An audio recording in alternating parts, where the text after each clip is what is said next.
Hey, it's Caleb. If you like this video, be sure to subscribe. Hey, what's up everybody? This video is going to be a quick video right before we start diving into specific database concepts. This is more of a general idea of database design. So this video, we're going to be talking about, okay, what is database design? I mean, we talked about what's a database. We never really talked about database design. Why do we have to design a database?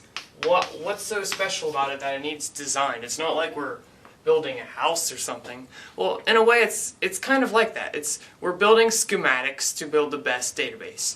How do you measure whether a database is good or bad?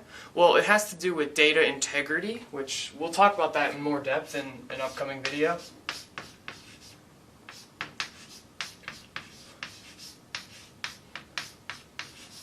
So data integrity is basically where all of your data is correct, it's up to date. There's no disconnected data. For example, if we have two tables and for some reason these tables are connected in some way, well, if for some reason this link breaks, well then when this table updates, this table gets left behind and then the data becomes incorrect.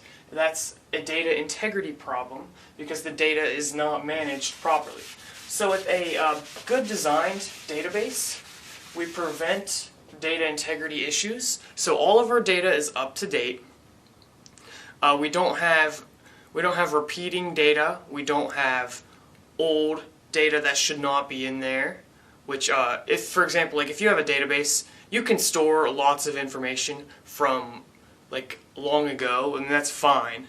But you don't want data that has recently changed and it hasn't changed in the update. So you want the database to always be up to date. Unless for some reason you're storing like an archives, let's say you have a store and you want to store an archive of every single order you've ever made or sold or whatever, well then you can store all that in a database and that doesn't really need updated because it's an archive. But if you have a customer in your database and the address is out of date and doesn't update, well then you have a problem.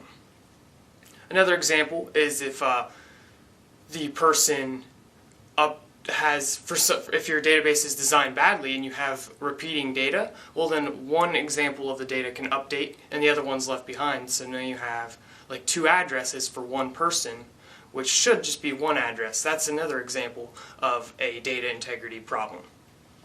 So we'll be getting into like specific cases of data integrity problems as we go on. But when we talk about database design as a whole, people usually break it up into 3 sections. 2 or 3, it just kind of depends on like what people, I mean it varies from person to person. So okay, first we have the conceptual, and then we have the logical, and then we have the physical.